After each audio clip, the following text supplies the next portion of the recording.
Good afternoon, children.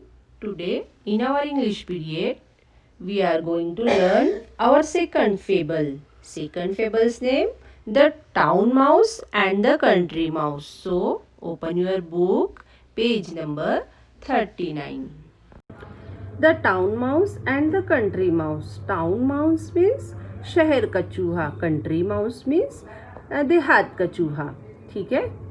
Once upon a time, a town mouse went a visit to his cousin in the country mouse. एक मर्तबा का जिक्र है. Town mouse जो है अपने कजिन से मिलने कंट्री गया. The country mouse was a simple. जो कंट्री माउस था वो बहुत सिंपल था. Rustic fellow. He love his town friend. वो अपने टाउन फ्रेंड से प्यार करता था. He give him a hearty welcome. उसने उसे बहुत भरपूर खुशामदीद किया. Beans, cheese and bread were all he had to offer. उसने उसे बीन्स, ब्रेड और चीज़ ऑफ़र की. But he offered them freely. लेकिन उसने बिल्कुल आज़ादी से उसे खाने के लिए दिया. The town mouse rather turn up his long nose at his simple country fair and said.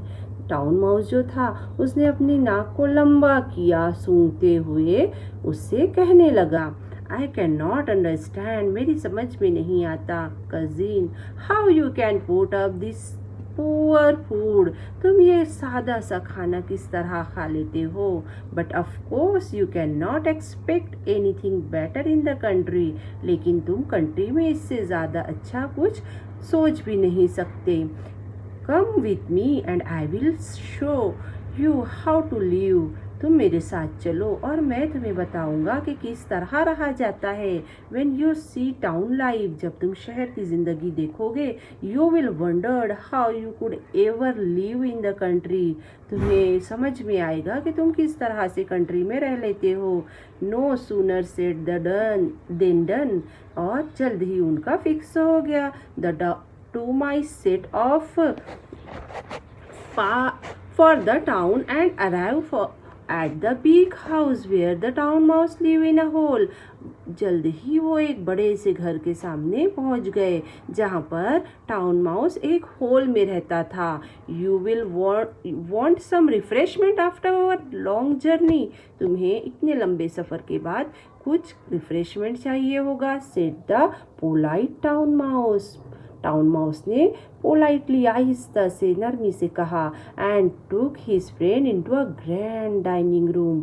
और अपने दोस्त को एक बहुत बड़े डाइनिंग रूम में ले गया. There they found remains of a fine feast. जहाँ उन्होंने बहुत सारे फीस्ट यानी खाने की चीज़ें देखी. Soon the two mice were eating up jellies and cake and all that was nice.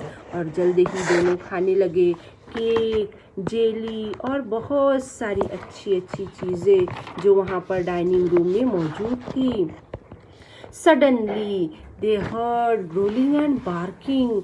अचानक से उन्होंने ग्रोलिंग यानी घुर्राना, बार्किंग यानी भौंकना, गुर्राने और भौंकने की आवाज़ सुनी. What is that. ये क्या है. Said the country mouse. Country mouse ने पूछा. It is only the dog of the house answer the other. दूसरे ने जवाब दिया कि ये तो घर के डॉग से है. Only said the country mouse. Only सिर्फ. I do not like that music at my dinner. मुझको ये म्यूजिक डिनर के वक्त पसंद नहीं आई. Just at that moment the door flew open. उसी वक्त अचानक से दरवाज़ा खुला. In came two huge mastiffs and the two mice had to scamper down and run off. और दोनों भी माइस फैल गए. स्कैम्पर डाउन यानी फैल जाना और वहाँ से भागे. Good bye cousin said the country mouse. Country mouse ने गुड बाय कजिन कहा. What going so soon. इतनी जल्दी ये क्या हो गया. Said the other. दूसरे ने कहा. Yes he replied. उसने जवाब दिया हाँ. Better beans and bread in peace than cake and jellies in fear. बेहतर है कि हम बीन्स और ब्रेड सुकून से खाएं, ना कि खौफ में जेली और केक खाएं. So student, are you understand what is the moral of the story?